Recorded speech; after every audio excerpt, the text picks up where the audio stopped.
नमस्कार मंडळी, स्वागत आहे तुमचं माझ्या चॅनलवरती। आता सध्या एस टी महामंडळाने नवीन NCMC कार्ड चालू केलं आहे, जे आपल्याकडे नसेल तर आपल्याला जे महिलांना आणि ज्येष्ठ नागरिकांना अर्ध तिकीट होतं, त्याचं कन्सेशन म्हणजे त्याचं बेनिफिट आपल्याला मिळणार नाही आहे। तर त्याकरता हे कार्ड आपण करून घेणं आवश्यक आहे।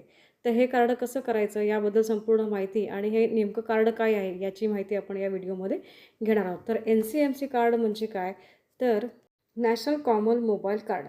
हे कार्ड एकदा मशीनवर टॅप केलं की लगेच तुमचं तिकीट तयार होणार।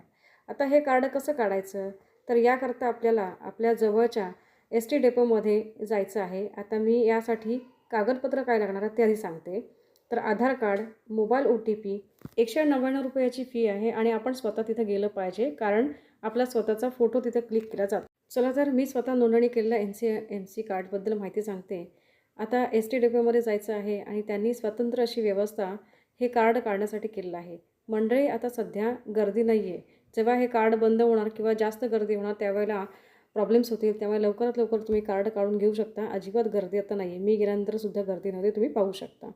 हे बघा, हे पहा, ST महामंडळाचा स्टाफ इथे छान बसलेला आहे आणि छान सर्व्हिस त्यांनी आम्हाला दिलेली आहे।